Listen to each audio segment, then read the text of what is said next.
The Backrooms. You've been here before. Level 290, Multiplex. Survival difficulty, Class 0. Safe, secure, devoid of entities. Image caption, one of the halls found within level 290. Description: Level 290 takes the appearance of an infinite movie theater. Different parts of level 290 display a variety of architectural styles and exclusively contain rooms and hallways that would be found in movie theaters.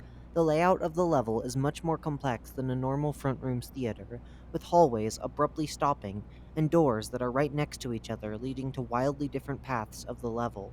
The projectors and concession counters always seem to be in working condition, despite the fact that there are no entities on the level to maintain them. Popcorn and other snacks can often be found scattered on the floor, especially in the auditoriums. It is unknown if these are from past wanderers or if they're a natural feature of the level. Films play in the auditoriums at all times, and examinations of the projector booths show that they seem to all play on continuous reels, which never run out. The most notable aspect of Level 290 is that the films that are shown within are often similar to existing films, but with distinct differences: bases, outposts, and communities. No formal bases or outposts can be found within the level. However, a wanderer named Gregory McKinnon has made the level his home and spends much of his time watching films in the level. He is amicable and will often help wanderers find exits to the level. Entrances and exits. Entrances.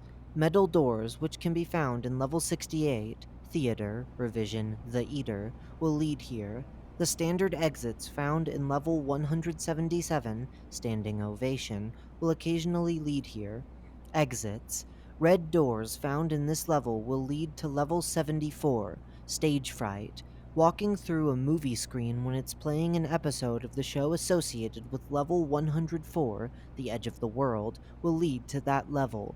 Occasionally, doors found in the projector booths of this level will lead to level 142, Earth, Revision, Earth Jump Studios, TM.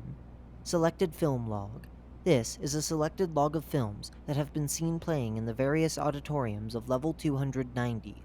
Most of these have been compiled by Gregory McKinnon. An extended log of films can be found via a link in this article. Title: Sleep, 1964.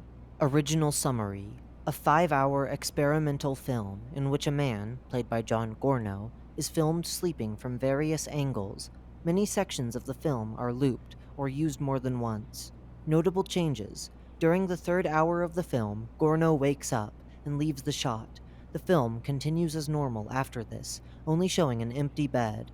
Title: M, 1941. Original summary: a black and white thriller which centers around attempts to find and capture serial killer Hans Beckert, played by Peter Lorre.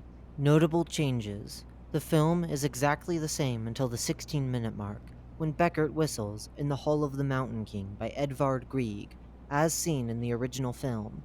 He is then chased down by a number of skeletal creatures. Note, see Entity 51/Phenomenon 51, Predation from the Midnight Zone, and is ultimately killed. The rest of the film features the exact same shots, except the event of the film focuses on uncovering the truth of who killed Hans Beckert instead.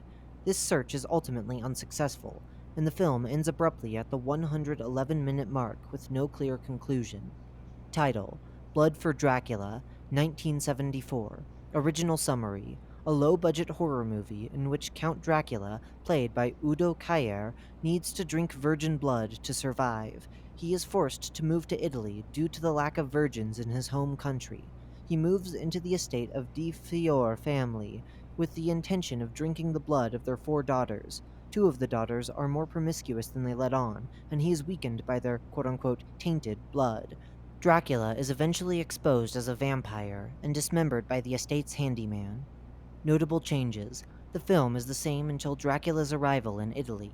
In this version, it is implied that the estate's handyman, Mario, goes off to lead the Marxist revolution that he expressed desire for in the original version of the film, rather than working at the estate. Because of this, the 4 daughters remain as virgins, and Dracula is able to drink their blood with ease. The rest of the film follows a very similar plot to the 1931 film Dracula, with the Count being hunted down by various townsfolk, ending in a standoff between him and Van Helsing, leading to the death of Dracula. Title: Unknown. Original summary: Non applicable. Notable changes: this 17-minute film appears to be a home video shot on low quality tape, which features a young child opening Christmas presents. The child opens the first box, only to find it full of coal, and bursts into tears. The rest of the film consists of the parents consoling the child. Title: Flying Saucers Over Hollywood, 1992. Original summary: a documentary about the 1957 alien invasion film Plan 9 from Outer Space. It details the life of director Ed Wood and the lasting cultural impact of the film. Notable changes: the film features many similar interviews, except everyone involved acts as if Plan 9 from Outer Space itself was a documentary about a real alien invasion. The film goes in depth into how Ed Wood was able to avoid notice of the film's various characters while capturing the footage, including elaborate descriptions of hiding places and improvised camouflage suits. Notably absent from the film are interviews with Vampira, one of the film's stars, as she is said to have died in 1956 and temporarily resurrected as depicted in the film. Title: Unknown. Footnote: this is believed to be an episode of the TV show associated with Level 104, The Edge of the World. End footnote. Original summary: the original plot of this episode is unknown, but the general plot of the TV show follows that of an episodic sitcom starring facelings and leaning into many of the common cliches associated with such shows. Notable changes: although all of the dialogue for this episode was reported to be unnatural guttural sounds produced by the faceling, quote-unquote, actors, the viewer reported being able to instinctively understand the plot of the episode through an unknown mechanism. The episode opened with its signature blank title screen and instrumental theme song, then transitioning into the first scene. The rest of the episode follows two young facelings as they go on a search for a rare cryptid known as the quote-unquote baby train. After a number of gags where they believe themselves to have found the aforementioned baby train, only for it to be revealed that it was just a neighborhood cat or a normal train, they give up and go home, declaring the baby train to only be a myth. The last shot zooms in on the background to show a small train with a human baby's face on it driving around just out of their view. Title: Party Rock Anthem, 2011. Original summary: a 6-minute music video created by American pop duo LMFAO, which shows a dystopian future where everyone has been, quote-unquote, infected by their single, Party Rock Anthem, in the month following its release. These people behave like dancing zombies and spend all day, quote-unquote, shuffling to the song. The duo has to, quote-unquote, play along to avoid the horde infecting them. They ultimately succumb to the party rock. Notable changes: this version is 103 minutes long and takes place in the time when the members of LMFAO were said to be in a party rock-induced coma. It follows a completely different cast of characters as they try to stay safe from the zombie-like party rocker invasion.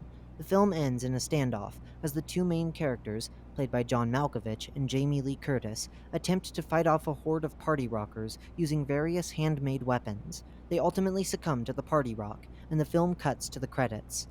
Link to Level 290 Extended Film Log. The Backrooms. You've been here before. This page catalogs logs of films seen in Level 290. Wanderers are encouraged to add their own logs to this page. Title: Unknown.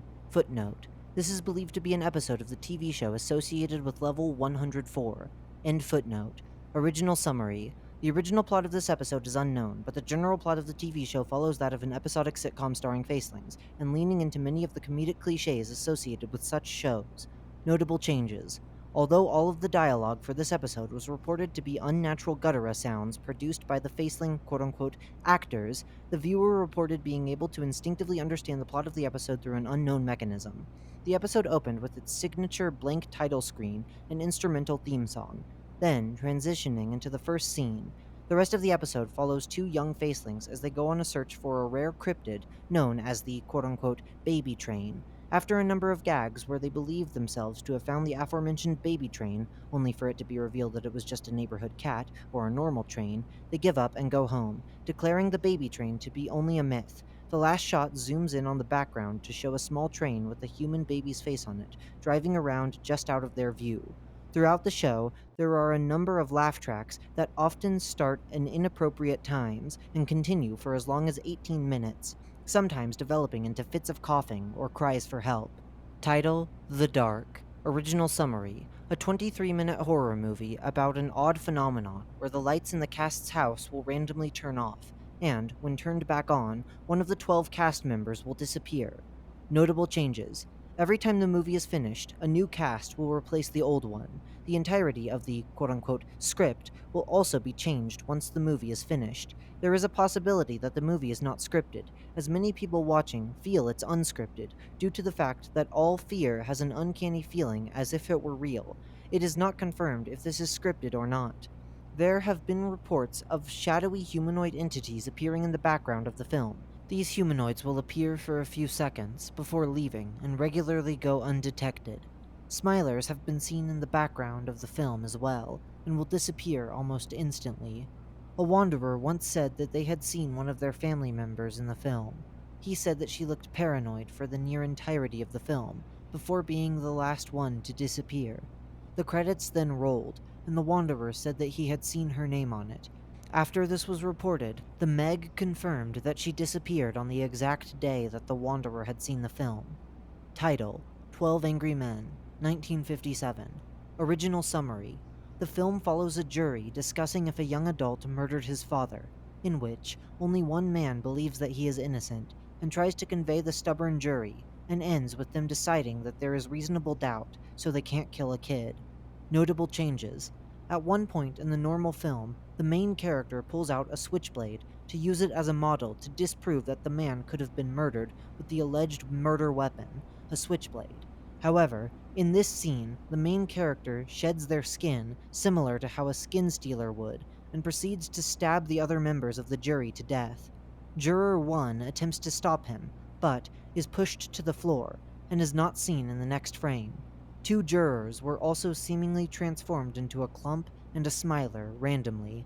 The movie closes with 2 members of the CIA and a member of the Future Imperfect wielding a bird perch into the room with Jerry in a Meg outfit on it, and Jerry turning the main character to stone, followed by all the characters bursting into pools of clear blood. Entity 18, the Beast of Level 5, Revision, the Gentleman of Level 5, then walks across the screen, clearly being photoshopped on, and bows. Title: The Shawshank Redemption, 1994. Original summary: the film tells the story of Andy Dufresne, played by Tim Robbins, who is sentenced to life in Shawshank State Penitentiary for murdering his wife, who is in a love affair, despite the fact that he is innocent. And, after everything, he escapes from the jail and meets his old friendly jailmate many years later. Notable changes: the film goes all the way with the original edition until he gets into the hole that he dug for a long time for escaping. When he fell in the sewage system, the surrounding environment seemed to be similar to Level 41, the Black Lake. After he removed the well cover, he was brought to Level 11, the city that never sleeps. At the ending of the movie, he and his friend, played by Morgan Freeman, met at the Manila Room. Title: Monsters Inc., 2001. Original summary: 2 monsters, known as Sully and Mike, attempt to get a girl, named Boo, back to the human world. Notable changes: the film, instead of focusing on Mike and Sully, instead focuses on Randall Boggs, a purple reptilian character. In addition, all of the quote-unquote scares eventually result in the monsters downright killing their victims, albeit censored with a technical difficulties screen. The film then ends with Randall successfully attaching Boo to the scream extractor, resulting in the entire building exploding. However, Randall is shown to have just barely survived. Those are all logs listed on the Level 290 extended film log as of the 30th of July 2025. If you are watching this video after July 30th, 2025, it is recommended that you look at the Level 290 extended film log to see if any new logs have been added in the time since the upload of this video.